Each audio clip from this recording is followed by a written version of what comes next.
Hello বন্ধুরা, আজকে করব বরবটির ভর্তা।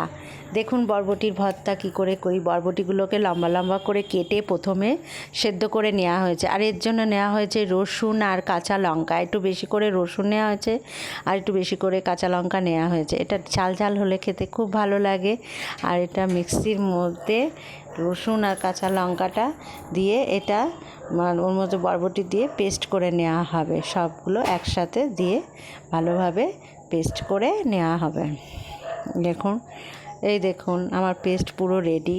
এর মধ্যে আছে রসুন, কাঁচা লঙ্কা আর বরবটি হালকা ভাপ দিয়ে ফেলে দিয়েছিলাম সেই বরবটিটা, সমস্ত পেস্ট। এবার কড়াইয়ে তেল দিচ্ছি। তেলের মধ্যে একটু কালো জিরে আর শুকনো লঙ্কা আর একটা তেজপাতা ফোড়নে দিচ্ছি। ফোড়নে দিলাম, এই ফোড়নটা একটু ভাজা ভাজা হবে, একটা সুগন্ধ বেরোবে।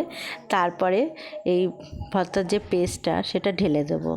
এই রান্নাটা গরম ভাতের সাথে জাস্ট জমে যাবে। খুব ভালো লাগে এই রান্নাটা খেতে, খুব ভালো। আপনারা করে খাবেন, গরম গরম ভাতে আর কিছু লাগবে না। এবার তেলটা গরম হয়ে গেছে, মশলাটা ভাজা ভাজা হয়ে গেছে, পেস্টটা ঢেলে দিয়ে ভালোভাবে নেড়ে চেড়ে নেব।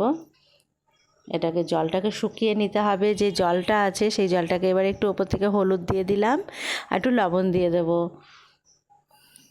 দিয়ে আপনারা স্বাদ মতন আপনাদের লবণ দেবেন।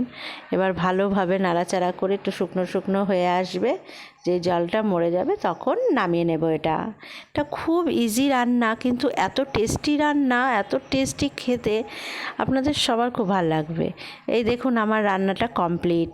আর এটা ভালো লাগলে আপনারা লাইক, শেয়ার আর সাবস্ক্রাইব করবে। আমার ভিডিওটা দেখার জন্য থ্যাংক ইউ।